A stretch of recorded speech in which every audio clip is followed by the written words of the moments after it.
Hi friends, welcome to Sriranga's kitchen. இன்றைக்கி நம்ம கிச்சனில் ஒரு டேஸ்டியான கருணக்கிழங்கு புளிக்குழம்பு ரெசிபி தான் பார்க்க போகிறோம். இது பண்ணுறதுக்கு ஒரு குக்கரில் 3 கருணக்கிழங்கு எடுத்துக்கலாம். நல்லா வாஷ் பண்ணிவிட்டு எடுத்துக்கோங்க.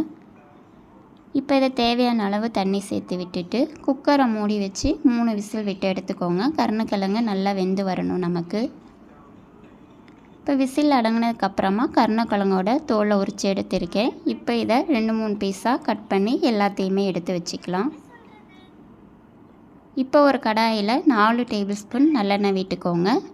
நல்லெண்ணெய் விட்டு பண்ணிங்கன்னா புளிக்குழம்பு டேஸ்ட்டாக இருக்கும். இப்போ எண்ணெய் சூடானதும் 1 டேபிள் ஸ்பூன் கடுகு, கூடவே கொஞ்சமாக தாளிப்பு வடகம் சேர்த்துக்கலாம். தாளிப்பு வடகம் சேர்த்திங்கன்னா இன்னும் நல்லா டேஸ்ட்டாகவும் வாசமாகவும் இருக்கும் உங்களுக்கு. தாளிப்பு வடகமும் நல்லா பொரிஞ்சு வாசம் வரணும் நமக்கு.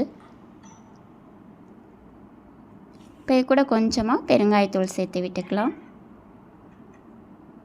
கூடவே நான் கொஞ்சம் சின்ன வெங்காயத்தை தோல் உரித்து முழுசாக சேர்த்துக்கிட்டேன். கொஞ்சமாக கருவேப்பிலையும் சேர்த்து விட்டுட்டு வெங்காயத்தை வதக்கி விட்டுக்கலாம்.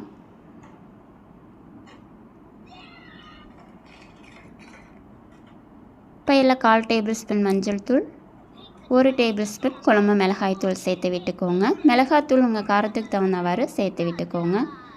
இப்போ இது கூட நான் புளியை கரைச்சி எடுத்திருக்கேன். இதையே சேர்த்து விட்டுட்டு இதை ஒரு தடவை நல்லா கலந்து விட்டுக்கோங்க.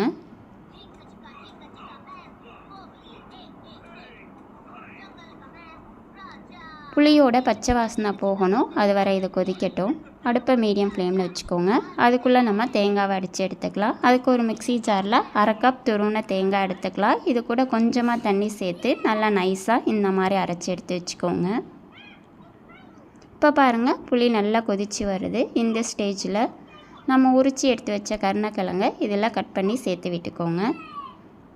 இப்போ இதை ஒரு தடவை நல்லா கலந்து விட்டுக்கோங்க. இது ஒரு 2 நிமிஷம் இருக்கட்டும். அடுப்பு மீடியம் ஃப்ளேமில் வச்சுக்கோங்க. இப்போ 2 நிமிஷம் போல் ஆகிருக்கு. நல்லா கொதித்து வருது. இந்த ஸ்டேஜில் நம்ம அரைச்சி எடுத்து வச்ச தேங்காவை இதோடு சேர்த்து விட்டுட்டு கொஞ்சமாக மிக்ஸி ஜார் அலசி தண்ணி சேர்த்துக்கோங்க.